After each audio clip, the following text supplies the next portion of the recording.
Okay, people. Hi.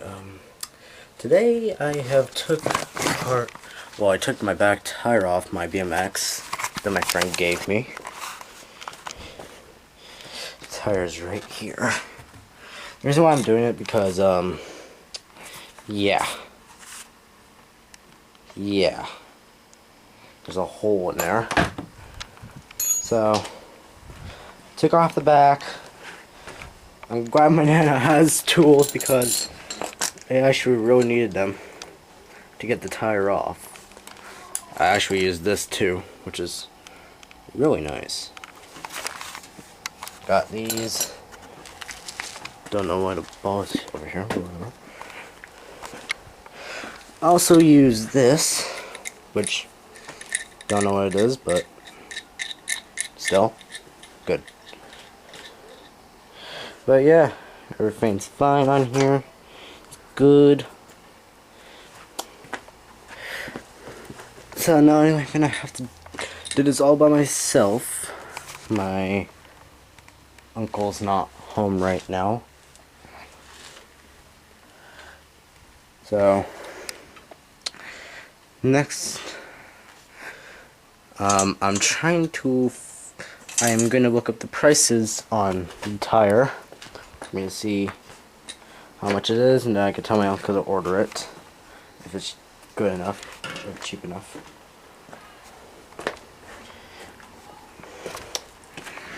Also got the rim here, which is actually really nice. This part right here though is for the hookup right here, because that's what I need. Got the bolts, everything. So yeah, and I'll see you when it's fixed. Bye. Alright people, I got some good news here with Andre. Andre, come and explain what you just did. For a young man that struggles with his reading, I'm telling you, he's figuring things out here. So what did you just do? You got me a capture card. I got him a capture card. And a controller. And a controller. So, I used the capture card just to go. I figured out how to go on live on Twitch now. So he figured, he took the capture card. He bugging me to help him. I'm like, I don't know anything about Switch. It's not a program because you can live stream on it, right? It's only an app. Huh? It's only an app. An app? Yeah. Well, honestly, people, to this day, I'm 63 years old, been on the computer since 1999, and I really don't know what an app is. No. Why? Because I like to use CDs. So, it's kind of, a CD is kind of like an app. The only thing is you have to keep purchasing the app unless it comes in free. But if it doesn't come in free, every time you reformat your computer or whatever you do, you have to repurchase the app. Where when I reformat my computers, all I have to do is go to the CD and reinstall it, and if it has a code, a security code, type it in, and I'm good to go. So I like my old school CDs. Either or. I explained to Andre, I can do live stream on what is that, YouTube. I tried to do live stream with XSplit, which is a little more complicated than, what was that, StreamYard. StreamYard didn't work for me, though, because, I'd always get that flashing going on as if I was in a discotheque. So other than that, that's all I know, right? And those formats are pretty straightforward, simple. But when I, registered up with Twitch, because he plays with his Nintendo, right? And he wants to be with his little friends and whatever. So anyway, I'm looking at that website, and I'm like, I couldn't figure it out. Come back here, Andre. I couldn't figure it out. I just couldn't. So anyway, he's asking me to buy him this. He's asking me to buy him that. So I bought it. And then I tell him, well, Uncle Marcane would know these things more than I would. but you know, he's determined. So he figured it out for himself. This is what I'm trying to say. So anyway, you turn around and you took your little capture card, and then what did you do? Speak clearly, because your voice is over there. Maybe come stand over here and tell the story. Speak louder. I took the capture card, went over to the laptop. He took the capture card, went over to the laptop. Then I went on the app that I got for free for me to stream on. Then he went on the app that he got for free to what? To stream on. To stream on where? It's some kind of app that was for free that you had to get. So he got a free app off the computer, downloaded it onto the laptop that I bought him. You said it was okay, by the way. I gave him permission. And now that he got the app, what did you do? Plugged in the capture card. Plugged in the capture card. Had to make a title, like a name for it. He had to make a name for it. Pick the category. Yeah, so I put Nintendo. So he put Nintendo. Nintendo. He did ask me to explain what the word category was. Yeah. And I gave him groups of things so that, okay, so now that he figured that out, then he's decided to put Nintendo. And then what? And then I can just go live now. And now he can go live. And I don't really need the thing for to see my face, but I don't really show my face now. So how are you going live off the laptop? Because the laptop can record him. Yeah. So you got the camera facing what? I just have my cover on it, so. So he just covered up the part that records. So what's showing on the screen? My game. The game. But if you wanted to put your face on it, you could. Yeah, I could just take off my cover. He could just take off. He figured this all out for himself, people. Even without going to ask Uncle Mark Kane. Come on. Mark is not even home. And Mark Kane's not even home. So for a boy that struggles with reading, I think that's pretty damn good, And because also there's no way I could have done it. And also I took off a bike tire today. And he took off a bike tire on his own bike, because him and his uncle are going to be fixing it. And save money on the cost of, you know... just a tire that needs to be replaced. Yeah, right. So I'm going to look at that. So I just wanted to share that good news. Okay, you can go now. So I'm going to keep this... Oh, my Lord, Andre. I had that flag, and you distracted me, and now I lost it. Oh, I got it. Okay. Okay. So my eyes are so fried, man. I had too much computer. I'm serious. Oh, it is May 11th of 2024. What webs we weave. That's what I should call this video. What webs we weave. I don't know what kind of web I'm weaving here, people. But, like, seriously, I'm just trying to stay true to my form, locked in my own little world with limited opportunity to accomplish anything in my life, because I'm on a treadmill where, you know, I'm that workhorse that is just going to end up, I don't know. Like I said, I don't even know if I'll be one of those lucky workhorses to end up into the pasture and have a few good years where I can just mosey-posey with the, you know, the daisies, right? You know what I'm saying? So in the meantime, I seem to be weaving a web here where, you know, with obviously Lady Jane and Uganda. Got my Uganda flag. What webs we weave. It's appropriate that I should have fabric as I'm weaving something here. I don't know what's the right way. What is this? Oh, this is a bird. Some kind of bird. I don't know what the bird is. But do you see the bird? That's a bird. Okay? So I got the Uganda flag now that has a bird on it. It's big. So if I do the park event, it will just go with the rest of the flags that I have. Okay? There's the bird. It's big. Alright. So, with that said,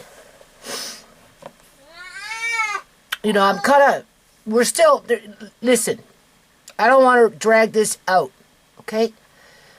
But I also don't want to drop the ball here. And for what it's worth, people, anything that I am doing personally for my own reasons in light of a foundation that may or may not put me in a park this year flying the Uganda flag, I'm just saying, right? American flag, Canadian flag, whatever, Jamaican flag, whatever flag I'm freaking flying here, because, you know, that wouldn't be unusual. The UK flag, right? I'm just saying. So there's the American flag. You can see that. And of course I've got them big, right? I actually got the official government flag of the United States of America. That, the kind that's so big that it can cover a whole coffin. That one, it has a certain kind of fabric on it. Don't know where it is. It's buried in my room, but it's somewhere. But anyway, I've got other ones this size, right, of the American flag. And then I've got UK flags, right? But here we got a little one. That's a little one. And then, of course, we've got the Canadian flag, right? And I've got them big as well, because when I do park events, I bring them with me. So anyway, because the subject of park events is on the table anyway, you know, hasn't been confirmed yet, but either or, in light of what I'm weaving here, in terms of community activism from my perspective, people, the way I perceive it, the way I approach it, what I expect from it, what I'd like to see come from it.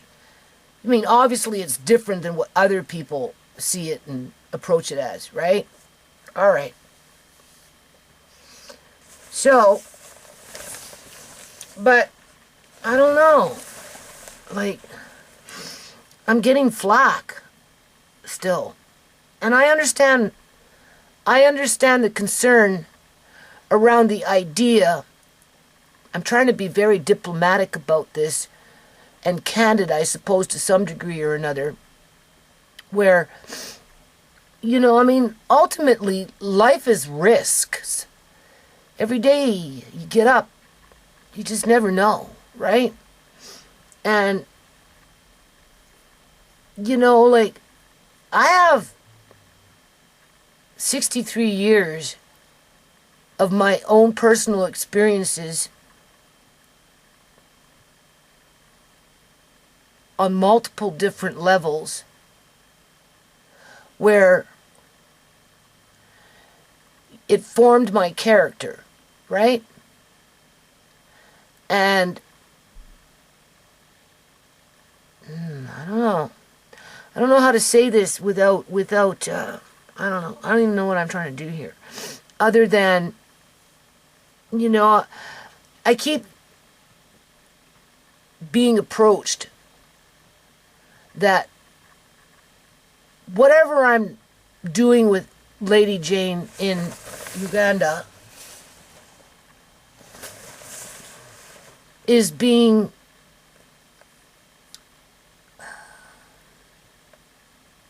facilitated by a darker agenda that's hidden behind closed doors, as it's being, I don't want to say created, but manipulated, tweaked to introduce another quote-unquote continental scam that's originating from Africa, right? That is using and trafficking, okay, vulnerable women and children, mainly, as bait to get donations from Westerners, whether it's from Canada, the United States, the UK, and those types of countries, Because, people are playing on our sympathies as they're using women and children as bait to get donations coming in to fuel an underground economy of a illegitimate legal cause that is obviously legitimate, right? Because it's illegitimate. For ill intent, for self-gain, for the ones in the back room creating a new intercontinental scam. As they're using people like Lady Jane to facilitate that scam against people like me that just stumble in on their channel. In other words, it's been suggested to one degree or another, but not point blank, point the finger to say that somehow, some way, Lady Jane is connected to a back room where there's a bunch of people, whoever they are, conspiring to create a new scam that they can introduce into mainstream society to get money, donations coming in at the expense of using vulnerable women and children as bait to get those donations. Where what we're familiar with when it comes to a quote-unquote international scam, especially when it comes to Africa, would be that love thing, right? Where you fall in love with somebody, you write online. And because you're so... Everybody has their own issues. You get... Because we're being conditioned to use our devices, whether it's the phone, the internet, whatever, as a social means to interact with each other. It's very easy to get emotionally connected to someone that's giving you attention if you're at home lonely. Or if you're at home feeling frustrated that you can't accomplish whatever it is that you would want to accomplish. And in my case, it's not that I feel lonely, but for somebody else it might be, right? In terms of that love scam, I'm not looking for love. I don't need love. I got more than enough love to go around even when it looks like I'm not being loved, right? In terms of, when my kids are acting bratty. Obviously, it doesn't look like they love me, but ultimately, I'm not alone in that department, right?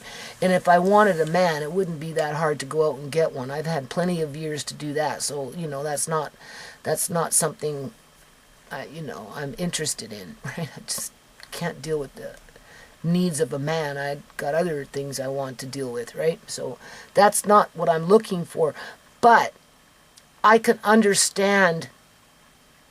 Oh, this is going to drag on. I can understand how easily it is to get, roped in. You get like a hook in the mouth and you get reeled in, right, with your emotions. Just by what I've been doing over the last, we'll just give it 3 weeks, 4 weeks, in terms of my love is for the children, for the world, for peace and prosperity, for health and wellness, for goodwill, right? And when I come across suffering, to the degree that I've come across it from what I can see visually through Lady Jane's channel, and then when I combine that with my own experiences working at being a community activist on the low pay grade scale, I don't get paid, so therefore I'm on the low paid scale with everybody above me that have been more successful, get more resources to do what they do, have found a way to get paid to do it, where I always had to dig into my pocket to do it, and then to have to suffer the consequences around those actions as people were attacking me while I was trying to do something good. And then even when I fell off the freaking grid, and now I'm back on the bandwagon, picking up where I left off with Riley coming in, saying, yeah, Mama Lynn, let's do a park event. Let's do something simple here, you know, right? Book it in August. And I'm like, okay, well, I'll attempt to do that. I mean, it couldn't beat perfect timing, in my opinion, but besides that point, but, you know, I still have to pay for the park event. Now, I'm sure if I ask Riley to chip in, he'll pay half and I'll pay half, right? I'll have to pay for the city license. That's not a problem. I'll buy a few cases of pop, you know, I'll spend maybe $100 on pop just so that anybody running around that's thirsty and getting dehydrated, because I know what type of park I'm going to be in. I'm going to be in a park that's full of apartment buildings with basically poor kids in it. And they're not going to have any money because the city books me in on a day when there's no money in the neighborhood. Okay, so, you know, that's what I mean. Like, I'm on the low pay grade. So I have to, just like I have to pay to lose when I take my government to court and file lawsuits, pay to lose, pay to lose, pay to lose, pay to lose. I lost a lot of money trying to sue my government, people, but I didn't sue them thinking I was going to get $10 million back. I sued them so that they would step up to the plate and stop illegal organ harvesting in this province. Murder by fentanyl. Lock up the criminals. I don't care if it's a petty or a white collar. Lock them up. Get rid of the scourge in society. Make Canada a safe country to live in. I had to pay to lose for that message. Well, it's the same thing with the nonprofit. I paid to lose to sit here today to say, well, I didn't get very far with the nonprofit. I haven't really accomplished anything.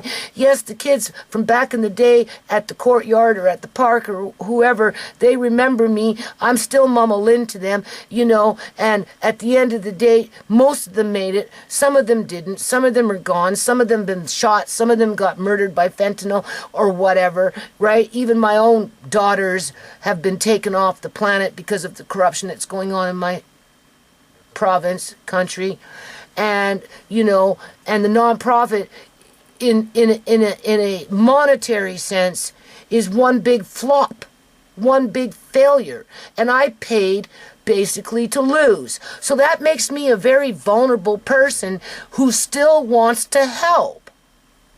I'm not looking for love because I don't need it, but I am looking to stay true to myself and help, namely children, vulnerable families, to be successful in life. That's my way of giving back. Andre, shh. Okay? So, I come across Lady Jane's page. Andre, make me another coffee, please. Andre! I come across Lady Jane's page. It's hot. I know it is. And Of course, it's 25 I see what she's doing before she came in with her new topics, right? And of course, that's barking up my tree. And I'm like, okay. And then I put myself in her shoes as a young woman. Now, when I started the nonprofit, I was basically, well, 35. I really took it serious when I was 35, right? I was 35 years old, and I went off and, I wrote my own constitution, bylaws, I did everything, okay? I did everything by the book. I paid my, whatever. I'm gonna go see Mark Anton. I'm gonna go talk. Yeah, well, don't be gone, because I'm kind of busy here, man. Yeah, And, but Lady Jane is younger than me, okay? So, and because I got the trademark, I really took it serious. And I gave it my all.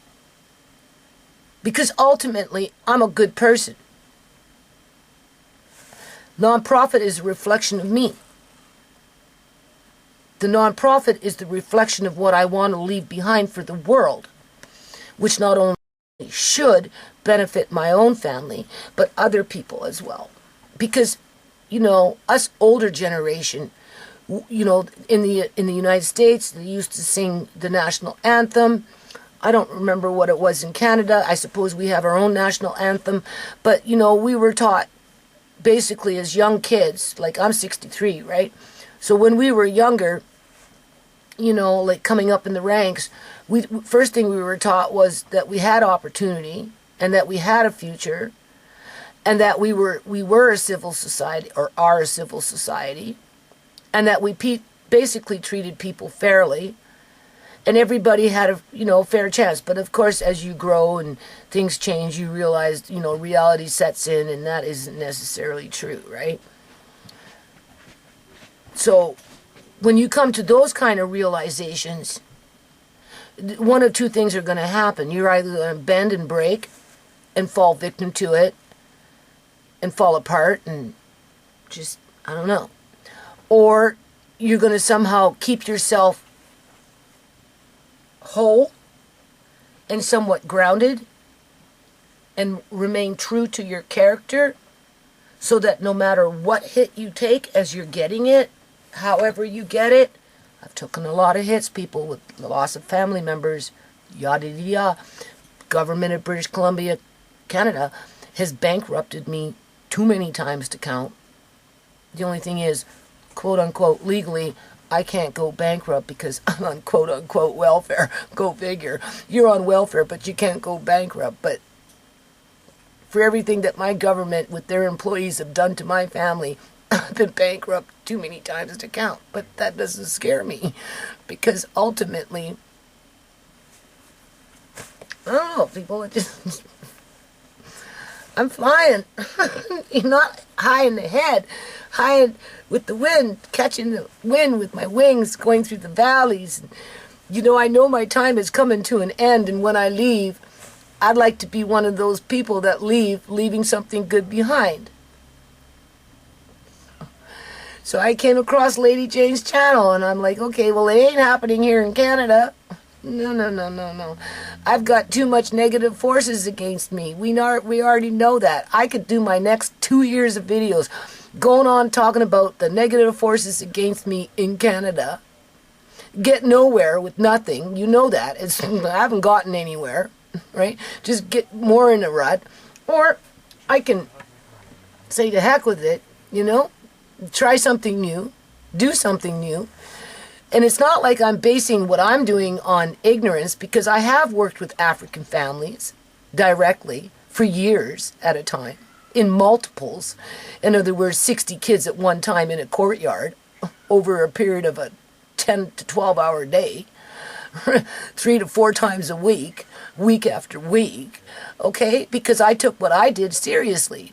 So I feel comfortable, what I'm trying to say is, I feel comfortable doing the outreach with Lady Jane, because I've already felt the love from that group of people that I worked with in my own country. It's just I can't go back to Gateway Place, get back my youth, and start all over again. It's impossible. But I can do what I'm doing, right? So that's what I mean by staying true to my character, which is based on past experiences in multiple different areas, but mainly with the last 25 years of my community activism. Knowing what I want at my time of death, I guess you could say, in terms of when I leave and I'm going towards Uncle John and Shimei and Sierra with their hands out, ready to take me wherever I need to go after my soul leaves my body, right? When I face, I guess you could say, God, and see my grandma standing on the other side behind God, because you know she's up there with him, because she already showed me through a dream where she was going to be at. You know, I can go with confidence, people, to say, yeah, I gave it my best. I didn't run away from my problems. I wasn't afraid to take chances. You know, I wasn't perfect, but I always did try to give people the benefit of the doubt. Although at times, yes, I became scornful, bitter, jaded because of experiences like illegal organ harvesting that's going unchecked in my province, medical kidnappings, illegal child apprehensions. That does play a psyche on your brain. But it also gives you an idea of what other people go through, whether they realize it or not, right? And you have a choice. You can either let those experiences break your spirit and you become victim to it, or you can stand your ground and go into my videos. I'm always saying, I'm standing my ground. I'm going down swinging, right? And stay true to yourself. And when you can, to try and make that difference where it really counts. Even if it means going outside of your comfort zone or your territory. And because I've already owned 2 federal trademarks for 20 years, really, because I just let the American one slide in, what was it, 22, 23, right? Because I didn't want to pay the $3,600 for lawyer fees and all this other stuff to, you know, because, I mean, if things pick up in the States, it's probably better and easier just to put the application in and restart the process versus keeping the trademark, quote unquote, registered at the cost of $3,600 when it would probably only cost me $1,500 to make a new application and get 10 years to reestablish what I had already established. And as far as I'm concerned, ain't nobody gonna boot New Nations Unity stateside except me. And if they are, they're doing it with me. Because it takes 2 countries to come together to make a continental change when it comes to Canada and the United States of America. So, what I'm trying to say is, I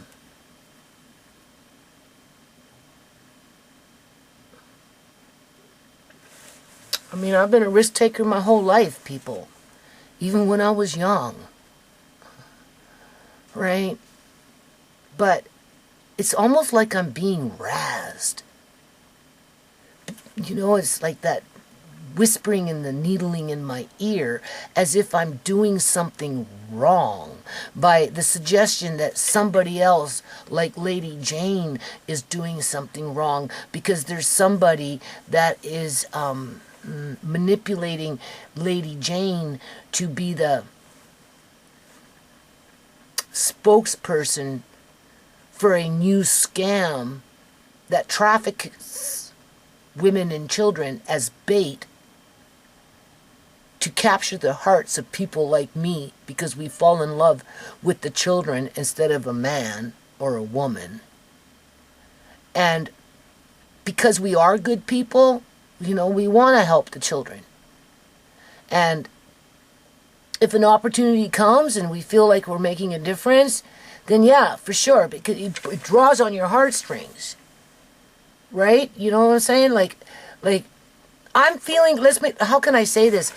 Okay, I'm talking to 2 different people, calling no names here, as if, I'm talking to 2 different, I had a woman call me up on the phone today from the United States of America that we spoke years and years and years ago, And I actually have to send her a cookbook, an Auntie Shemay's cookbook from, what is that, a crock pot, right? She told me her first name. I said, I thought about it. And then I said last name. She said correct. I said, okay. And then I thought about it, and I'm thinking, I was supposed to send you an Auntie Shemay cookbook, correct? She goes, yes. I said, a crock pot one. She goes, yes. I said, well, it's still sitting on my freaking sewing table, right along with Lucy's box, April's box, and Peggy's freaking books. And the person that I'm talking about here, she did give me her address, but for whatever reason, with my court papers when I was doing court shit, right, her address got mixed in with papers that's somewhere on my freaking sewing table, or maybe tucked off to some other place. So I got her phone number, and I told her I'm not going to get her address right now until I'm ready to mail out her crock pot cookbook, Auntie Shemay's cookbook. Because she's been following my videos for years. And I'm like, wow. So after all these years, you've been watching my videos. I know I've been a big flop on the nonprofit. I haven't really accomplished anything for all the effort that I've put in. Doesn't matter where it's been. But at the end of the day, we're on a new foot, on a new page, perhaps breaking new ground, new opportunities, new success stories. Okay? I'm getting a little passionate here, right? Where we are actually making a difference. So for anything that I've lost or had to do or sacrificed or whatever over the years, at the end of the day, if Lady Jane is true to her word, that water is boiling and can help save even a couple of families. It doesn't have to be a lifetime career, people. But as long as it's true and real and 100% bona fide, where a few families get saved as a result of my efforts with the woman that called me on my phone today and said, hey, yeah, I want to help too, but I'm still a little nervous because you know, I've done something in the past that had a relation to do with Africa or wherever, whatever country, and it kind of turned out to be a scam. And I said, listen, you don't need to do anything right now. You do not need to make a donation of any kind at this point. That's not what I'm asking you to do, because I'm the one that's in the forefront of this. You understand? Okay? To iron out the hiccups that we're coming into, because it is so easy to be a computer Rambo and to say whatever it is that you want to say without even stopping to think twice about the consequences around it, because somehow you are convinced that you are right for whatever reason. And it's just human nature, right? And the longer that you're out and about doing things, depending on what it is that you're doing, the bolder you get with what it is when it comes to being a computer Rambo, a keyboard Rambo. Okay? So I just told this person, I'm not going to, you know, okay? I just said, listen, you just hang in there, keep, you know, just be supportive, whatever. We have to give it time, right? Well, I got another subscriber kind of needling in my ear. And for all the right reasons, I do believe that. But at the same time, I shouldn't have to feel like I have to defend myself at age 63 by giving a young person a chance to do something that I couldn't do because nobody supported me when I was younger. So I'm trying to break the curse. Right? I was cursed to get no help. Even though I had a noble cause. And I got very little help. And I paid to lose. But I'm still here. Talking to wonderful people on the phone from the United States of America. Saying, wait a minute. No. You actually did more than you think you did, because I'm here ready to help. And then I'm saying, well, yeah, that's good. I'll pass that message along. But at the same time, I don't want you jumping on the bandwagon too soon until we know kind of in what direction we're really going into, because, you know, we got that, well, it's a scam. Just because it's in Uganda doesn't mean that it doesn't originate from Nigeria.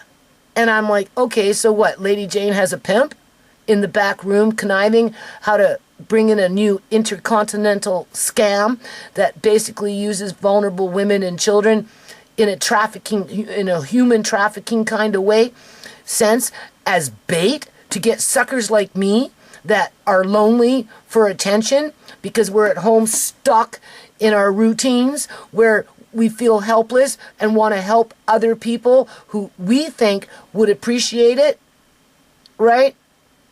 And then we somehow stumble along something where we think it's legit, when in fact, whatever movie set we were looking at was just one big staged event, and it's going to multiply and be prosperous for the crooks, while the women and children are waiting for the scraps, while people like me get milked of our few little assets that we have because we feel like we're rescuing children in a country where the federal governments have failed them, because you can't rely on the Red Cross, you can't rely on the UNICEF, you can't rely on World Vision. As a matter of fact, you don't even hear much about those billion dollar charities that take money directly off of public union sector employees' monthly salaries in terms of a paycheck, and then take those funds and funnel them into those government charities that pay CEOs $650,000 a year to run them. As they're asking the public like me to take my donations and give it to them first just because they're a trademarked name, a household name, World Vision, UNICEF, Red Cross, so on and so on, versus trusting in the process that boots on the ground, grassroots, I wrote it down, now I forgot. Grassroots, when you're starting off as a grassroots organization with the boots on the ground, that's what I tried to do. I tried to start a grassroots organization, and I was the boots on the ground. But you know what I was competing with at that park event? At that courtyard with those 60 they were African, Lebanon, little white kids. It was all kinds of kids, right? When I used to work at Gateway Place, 60 kids, 12-hour shift, right? Andre, turn it down, please. I was the boots on the ground. I was trying to bring in a grass movement, right? And invite Andre, please. Please what? Just turn it down. It's nattering, and I'm thinking. When I have to think like this, it's hard on my head to focus while I'm listening to nattering in my ear. Other organizations. We had the Umoja coming in, picking up the kids, which were basically African children. And then we had a church. I don't know what kind of church it was, but they were coming in and picking up the kids, right? While I was in there doing what I was doing with my organization. So we basically had 3 different organizations on 3 different missions, right? And because, I was trying to merge community groups on boots on the ground to work more together so that there were more predictable programs for the kids, it didn't work out, people. No. Because, the church was on a church mission. They'd come with the bus, pick up the kids, drive off to some church, have little disco ball dancing and singing and do whatever, and then bring them back and drop them off. Right? When I tried to approach them, to maybe do something in the park with, like in the courtyard with me, right? They didn't want to because they already had their system. Umoja, Auntie Addie, it was a little different. But even then, she got funding from the government or wherever she got her funding from, probably the provincial government through, applications to get funding to run a quote-unquote nonprofit. And she probably got maybe something from the municipality, from the city. I don't know. All I know is there was a fine line in there where her mission statement, Umoja, and her funding was specifically geared around X amount of kids that she had listed that were specifically African. But because I was doing what I was doing, and I always had the African kids around me among other kids, I was loading up my car with any kid. My kids, the kids in the courtyard, the African kids, and we were all driving. I was going back and forth, dropping them off at freaking Umoja. Right? And I was in there doing a few programs on my own in their facility. But after a while, it got to the point where Auntie Addie came and said to me, Judy, I only get X amount of dollars for X amount of kids, and I'm accountable to that process if I want to continue to receive funding for the initial program that I operate under. In other words, her nonprofit was specifically designed for refugee children coming in from Africa, regardless of the country, to help them to, get situated in their new country. But because I was out in the courtyard all the time and just had little kids around me everywhere, somehow I just got caught up in that fold with her. But it was becoming too much. With my kids going, other kids wanted little white... Umoja became multicultural. Had white kids in there, brown kids in there, black kids in there. And Auntie Addie is saying, but this is not what I'm getting funding for. We need to cut... You have to cut back. Because she was confined to the rules that she agreed to when she accepted the government money to run her program. And she felt bad about turning children away. Okay? Where I was just a free bird. I paid as I went. I paid, did what I needed to do so I could secure the federal trademark so that people would take a poor woman, quote unquote, serious, as if it got me anywhere in life, because I was young and dumb. But at the end of the day, it's just part of my character, right? It just is. So, with that said, I know what Lady Jane is basically up against if she wants to go. Depends on how far she wants to go with it, people. Because if she's going to rely solely on government funding, to which there probably isn't a lot in Uganda to begin with, there's still going to be those restrictions there. Right? And she's not going to really be able to branch out. Right? And I find it really far-fetched. I mean, it's possible. Anything's possible under the sun.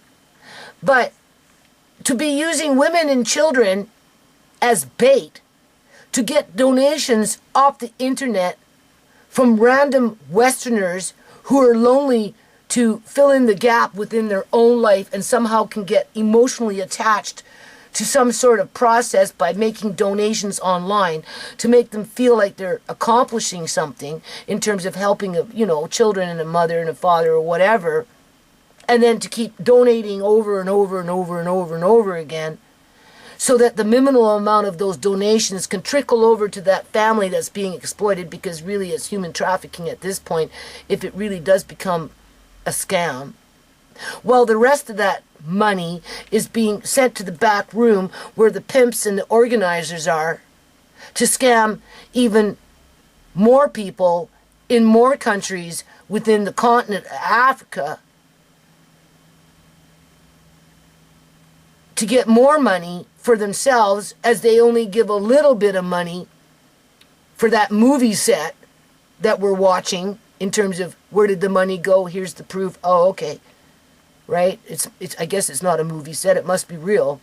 Not fully realizing that every dollar that we donated went to or without to that family, because ultimately we'll never know. Because at this point, Lady Jane is kind of doing a Mama Lynn. She's kind of doing a solo here, unless of course she's got her church keeping an eye on her, to which I told her she needs to shop around. Just depends. With money comes trouble. Doesn't matter if you're spending your own money, people will accuse you of shit. It doesn't matter if you get a donation, people will still accuse you of shit. You can't win for losing. You're always going to be between a rock and a hard spot. While those bigger organizations like World Vision, UNICEF, freaking Red Cross, and those ones that are government basically run, controlled by the public union sector within the United States of America and Canada and the UK, or anywhere else for that matter, when it comes to that system, because that's what it is. A lot of their money, donations, goes for propaganda. Like in the United States of America, when they had Hawaii, the Hawaii fires, I'll just use this as an example, right? And everything kind of went on lockdown there for a while, right? And a lot of people from the outskirts of La Jolla, or whatever that little town was that went up and poof and spoke, La Jolla, outside parts of Hawaii, people were trying to drive in to bring water and food and tents and whatever to help the people that were barricaded, because apparently I guess the Red Cross showed up, but they wouldn't let other people in the surrounding communities to come in with resources to isolate and shelter the people, the victims to that fire, so that information as to what really happened became suppressed, right? They were trying to come in on the waters with boat to bring in water and food, and the the sea guards, I don't know, they weren't letting people come in, because the Red Cross basically took it over, and it became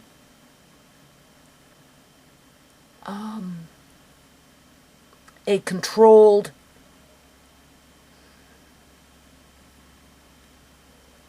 I don't know what the right word is, but cover up as to what really happened if you were to speak to the residents.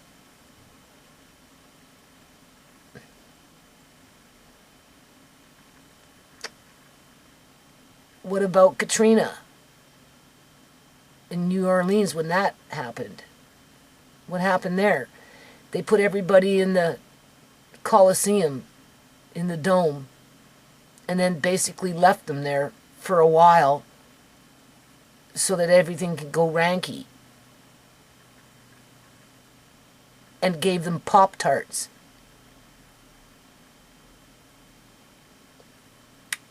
Well, the CEO of that organization was pulling in a half a billion, more than a half a billion dollars of income.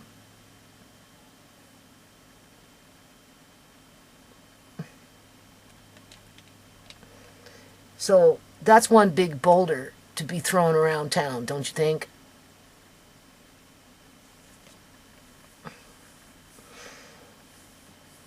And with this needling in my ear to make me feel bad, because that's kind of what it's making me feel here, people.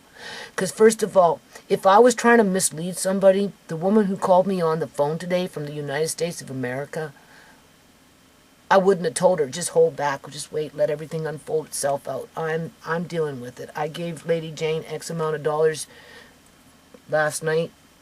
Little Peter came down with maybe malaria, or we need a new mattress.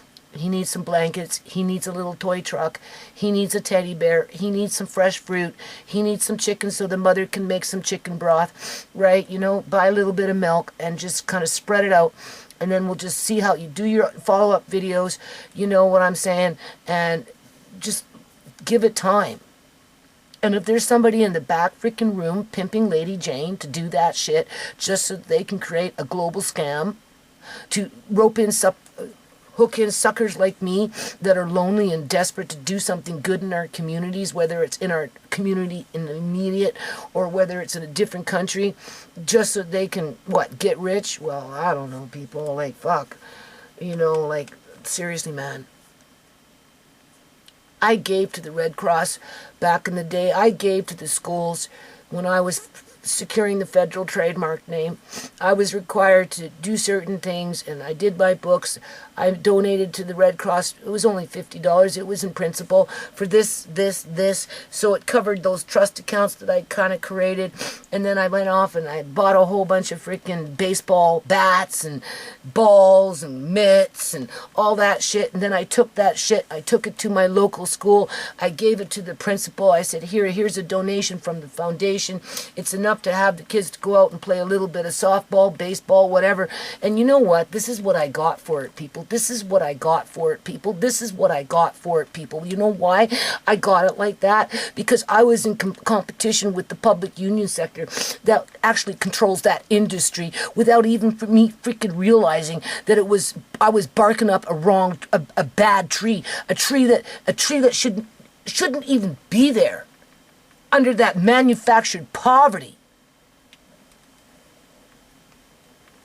Instead of saying, oh, wow, great, this is wonderful, thank you very much, Mrs. Chorney.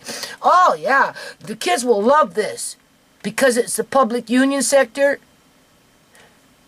with the school being paid by tax dollars so that they get their superannuation life insurance policies, their dental plans, their medical plans, their disability pension plans, their perks, this, that, and everything. My measly $300 pass me along baseball donation of mitts, bats, and balls was mocked, people. Oh, well, thanks. Okay.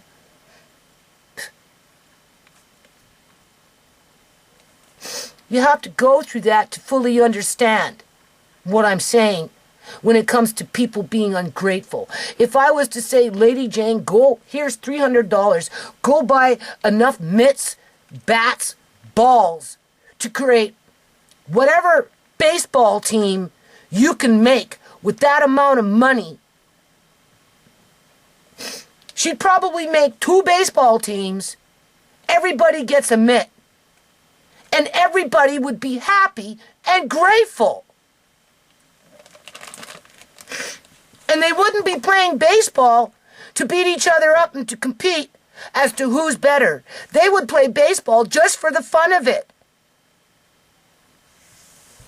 Where I learned that my little measly $300 donation of baseball equipment meant nothing in the great grand scheme of freaking Canada.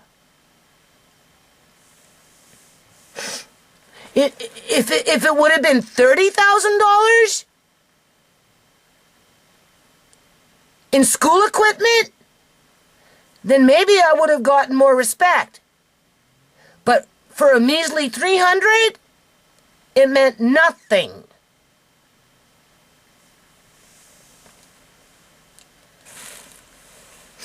Same thing with World Vision. What little I did donate to them at that time, in the great grand scheme of anything, it was $150. This account, this account, this account, so that when I got audited to be registered fully under the federal trademark name of both countries, I can prove that I supported school meal programs. I could prove that I was supporting whatever I was trying to support there, or whatever. There's 3 different fucking categories. $50 each.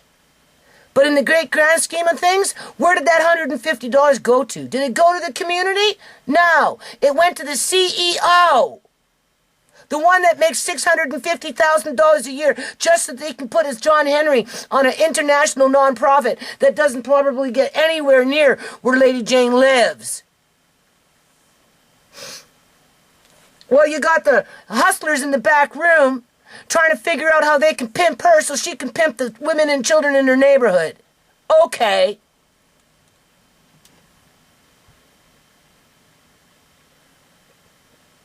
So now I'm going after pimps and fucking hustlers. You want to fuck with my money? Come fuck with me. I told you, I'll go down swinging. I don't care who you are.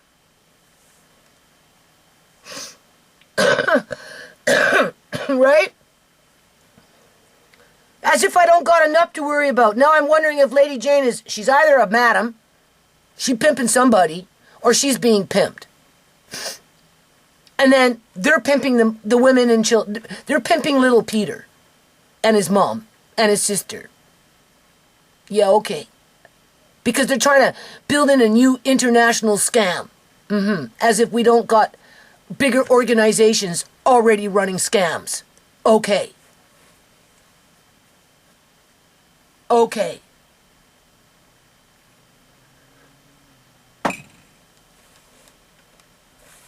I don't know how to explain it other than that way. And I didn't even explain it. You have to take chances in life. Otherwise, nothing comes about it. Nothing will ever come if you don't try. And with trying comes chances.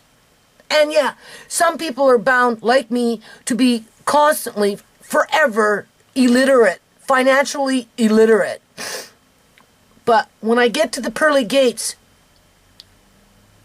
I don't care.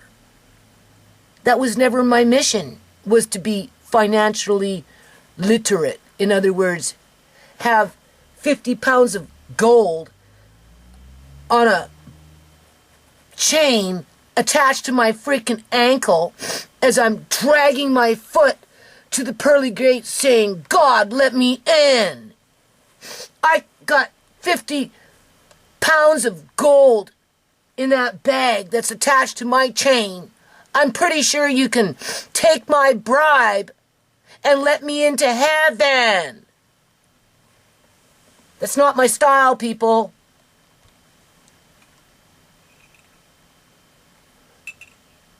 Unless, of course, you come from a religion where get what you can as much as you can, live once, be happy, by any means necessary, because when you die, there's nothing left. It's it. You're gone. That's the Sikhism. That's what Sikhs believe in. Do as much as you can to accumulate as much as you can so that you can have the best life as you can, so that when you die, whatever it is, that's it. You had your chance. You don't get another one. You're dead. You're gone. There is no reincarnation. There is no heaven or hell. That's it. You get one shot. Yeah, well, what do you have to do in order to get that wealth? Well, you have that one shot. And then you die, and you never have to look back at who you freaking hurt while you did it. When I look back, I didn't hurt nobody. Sure, maybe I butt hurt them by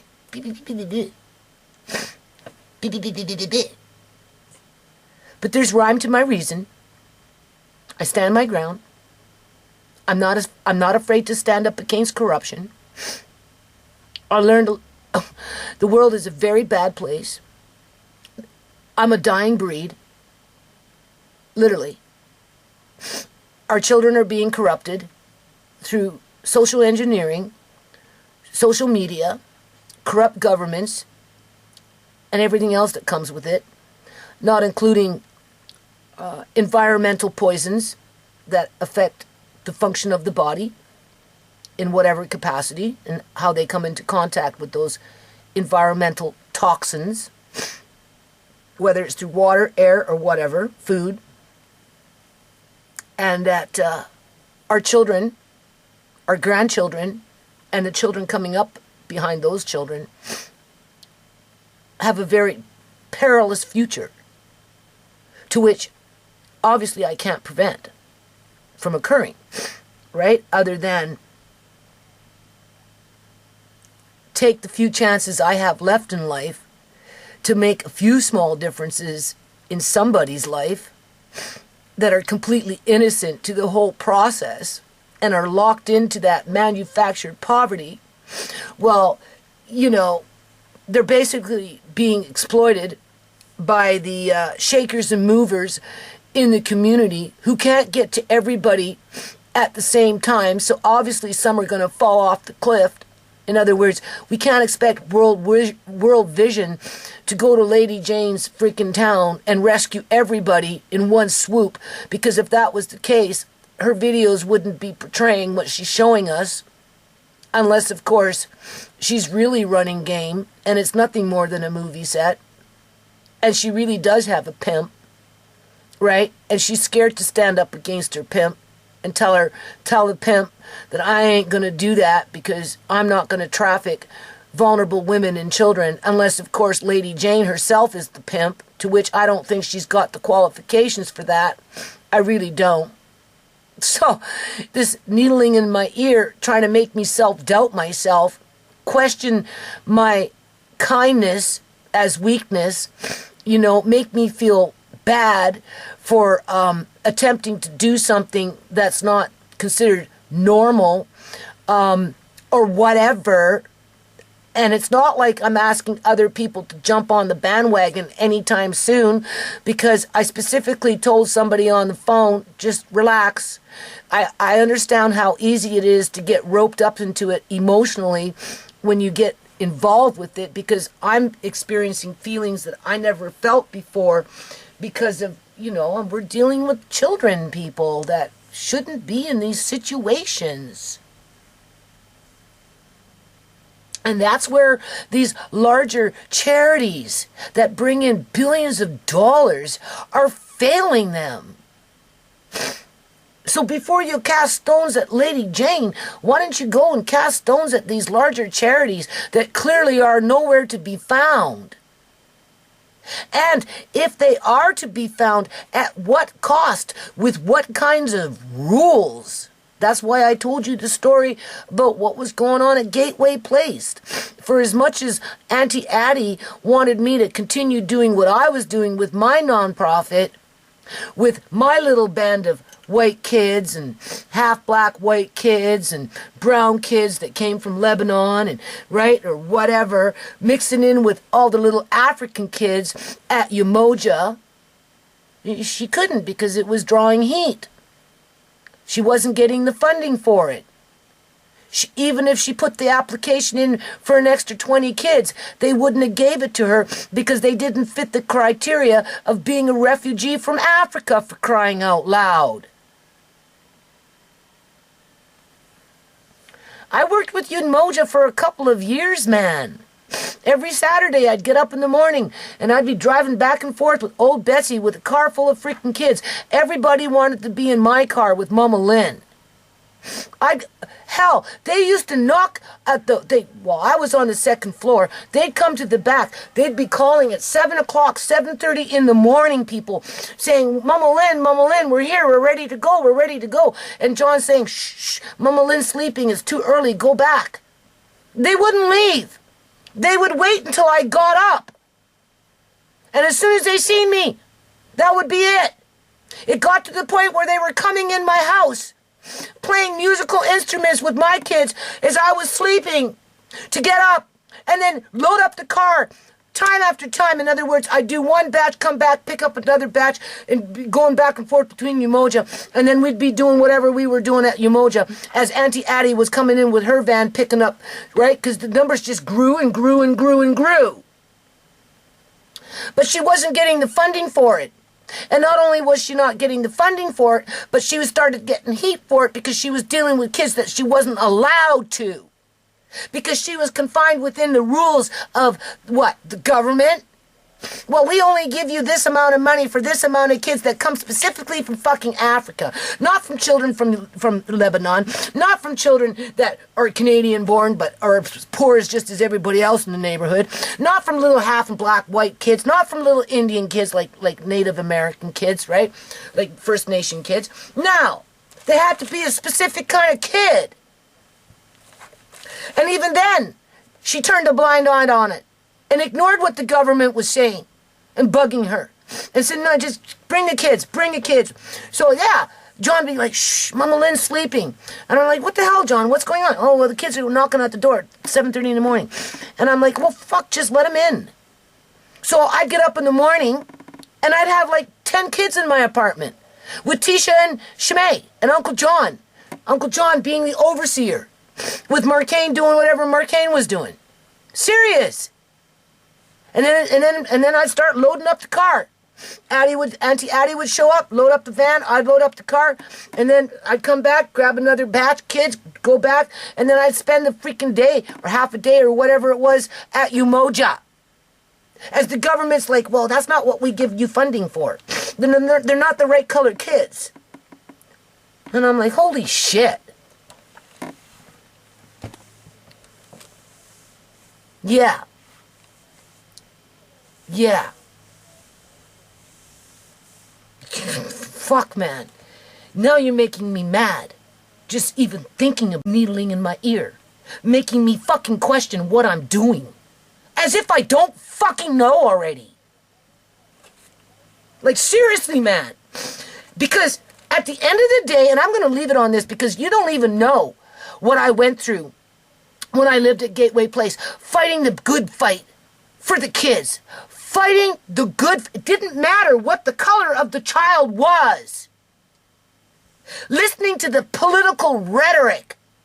Having my nose snubbed, somebody else's nose, not my nose. Having somebody else, didn't matter who it was, snubbing their nose at me, that I wasn't doing enough. I wasn't doing it good enough. I didn't have a right to do it. It didn't matter. Anything to bitch and fucking complain about. Seriously, man.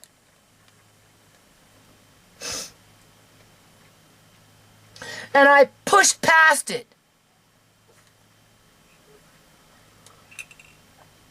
I put myself in the line of fire to protect the kids. I gave it my all. And then my government had their goons coming in and start sabotaging my family. One disappearing over there. Another one fucking disappearing over there. One getting murdered over there with her murder being covered up. With another one being lured off over there. One being bored severely injured with nobody wanting to take absolutely no responsibility for it. Yeah, okay. And I just magically fall through the system because of some stupid COVID policy. And I'm still not even on long-term disability. Go figure. Did that break my spirit? Hell no. But that's what it was designed for. That's what all that shit was intended to do. Was I successful at the nonprofit? No. But when I got women calling me up years later on the phone saying, I like watching your videos. You hang in there. You're doing a good job. Yeah, I'm listening to what you're saying, and yeah, I think I want to maybe jump on the bandwagon with what you're doing right now. But, you know, I'm a responsible woman. I'm like, hold on a minute. We got to give it some time to iron itself out because, you know, it could be some pimp in the back room pimping Lady Jane as she's pimping little women, little children and women. You know, everybody's a pimp these days. Got to be a pimp in order to be successful. Like, come on. And if that's true, the pimp will get fucking scared and run away. It's just a matter of time. And especially if the money dries up. You can only get so much money from me. Right? I'm just saying.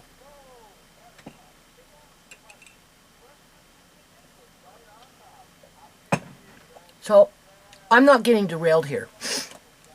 Alright? I'm not. I appreciate the advice. It's not anything I haven't thought about.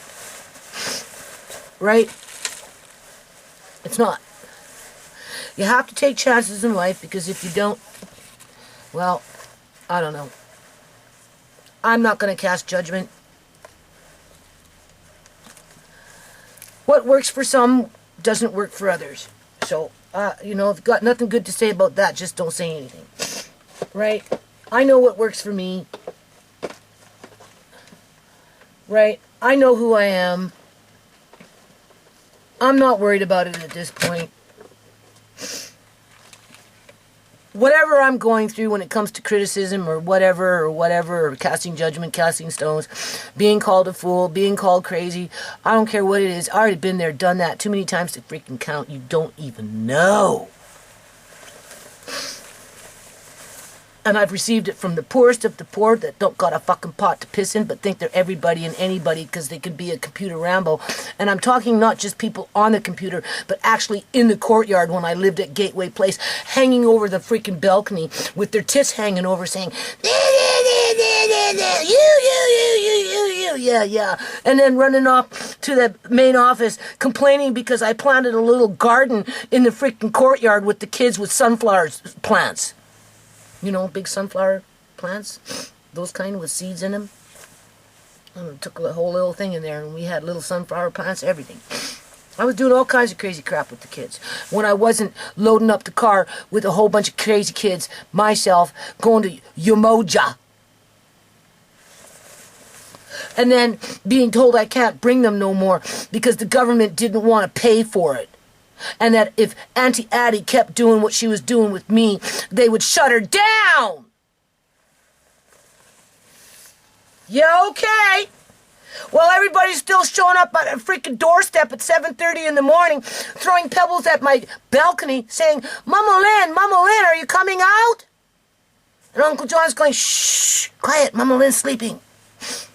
But I couldn't take him to Umoja anymore, right? Because the government made sure of that, didn't they? Huh? Who's pimping who here? Huh? I'm just saying. I'm a bitter old crow. But I can't be a peacock, because if I was a peacock in a good mood, I'd be dull and gray. Because the females have no color, and I don't plan on being a male anytime soon. Not at least in this life. Although I do feel like I've been reincarnated from a past life where I was a man and I know how to be a bricklayer. Just saying. And a carpenter. Because some of these things that I've done in this yard was just too easy. Where I must have had a past life, because how else would I have known what to do? Never mind find the stamina to do it, right? Only a man really could be successful at that. The only thing that really held me back was I wasn't strong enough. I had everything else inside of me, but just not the physical body to be the best I could be doing that type of labor. Right? So beautiful hawk, female hawk, I don't know, little hummingbird, something.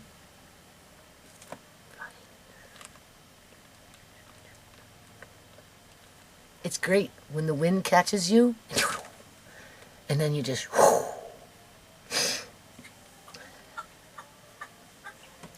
Maybe that's why I had those kind of dreams when I was young. Maybe. I never did understand those dreams. I couldn't. Like, why would you have such a dream like that, flying through valleys and crap? What is the purpose behind it? Other than... maybe it helps to cement your character. Where, no, I don't know. So I'm going to leave it on that, okay? You know what I'm saying? I ain't worrying about it. I'm really not. If Lady Jane is a pimp, her true colors will come through. If she's exploiting women and children for a backroom deal with a whole bunch of other pimps, well, that will come through too. You know what I'm saying?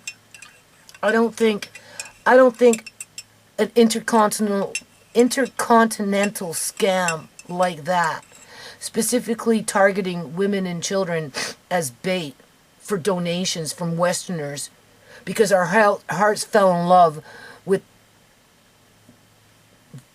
children in need. I mean, the only reason, well, maybe not the only reason, but I could see people trying to steer away from that concept in terms of helping people like Lady Jane, just to preserve what we already have in terms of the integrity of the world vision, the UNICEF. Before, people would want me to donate to Lady Jane to be the boots on the ground, the grassroots movement within her own community. They would expect me to take what money that I gave to Lady Jane to give it to World Vision or the UNICEF or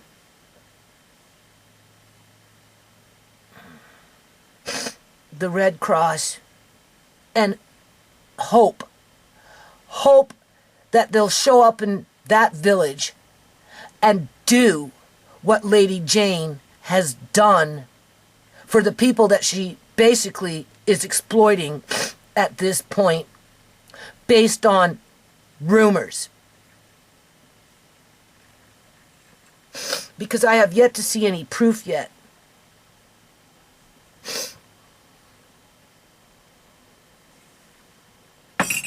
I have yet to see any proof yet. Okay?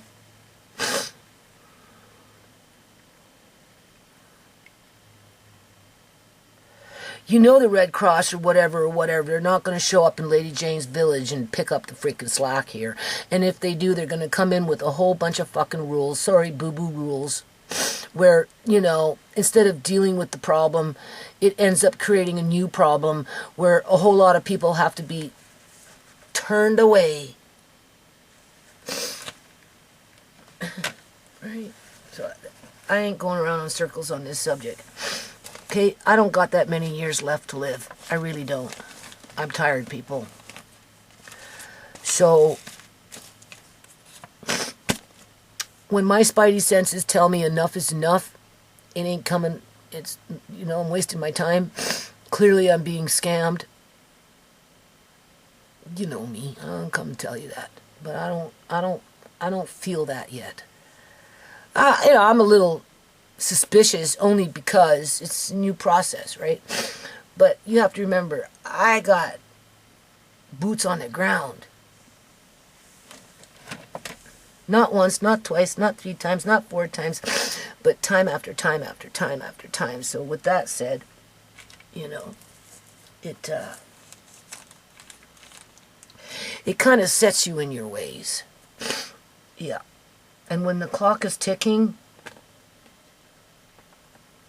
and you still believe in what you started out to do, knowing that you'll never accomplish not even a smidgen of it because the world is just too big,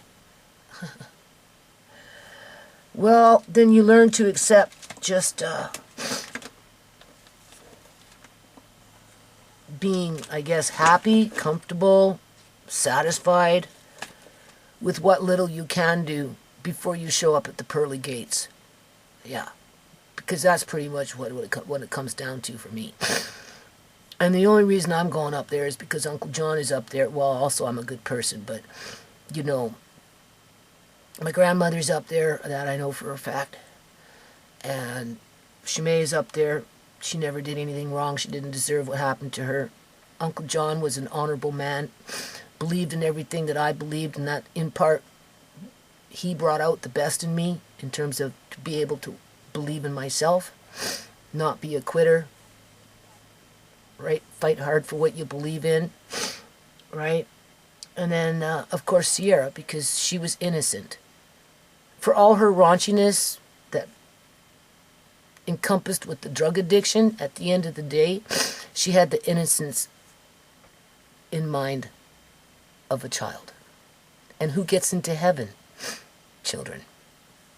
So, Sierra's up there too, right?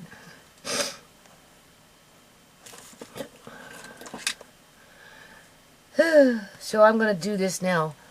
I don't want to make any more videos after this for a while. Lady Jane is going to do some follow-up videos on the money that I just gave her, ×2, because little Peter came down with an illness, maybe malaria. He was very sick and hot, and considering his living conditions, I could understand why, right?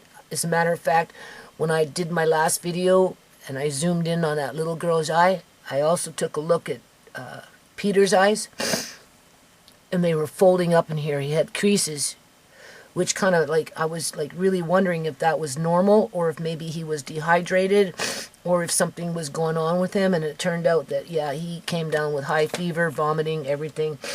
And Lady Jane apparently took him to the hospital. She was contacted. He was taken to the hospital, and I guess it was speculated that he had malaria, so I don't know. Anyways, feeling a little better now, from my understanding. And so with that, I did top off another $110. And I said specifically to go buy the mattress, some blankets, a couple of, like a teddy bear, little toy trucks, something else for the other kids so they can share and not fight and feel left out, fresh fruit, chicken for chicken broth, milk, whatever, and then anything else, spend it at lanterns, solar-powered lanterns, preferably two, to comfort the children on the inside of the home, to soothe them so they're not in the dark, right? And then anything else left over, just kind of spread it out, right, in terms of, make sure you keep a little bit for the fresh fruit once a week, maybe, you know, some meat once a week, a jug of milk, even if it's just once a week, not to mention anything else that she can squeeze in there, and then we'll just see how it goes, people. We'll just see how it goes. And those people in the back room plotting and scheming how they can get more money out of me, well, sooner or later they're going to get caught if that's happening. Right? Because, you know, I'm not a, like a well. Like, you know, like the well is going to dry up. Right? I'm a poor woman. It's not very deep. You can't go deep into my pockets anymore. There's nothing left. Right? So, what little is left, I'm not sweating it. I'm really not.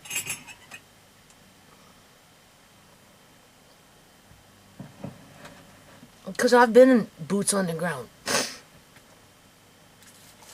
Not as dire as what Lady Jane comes across.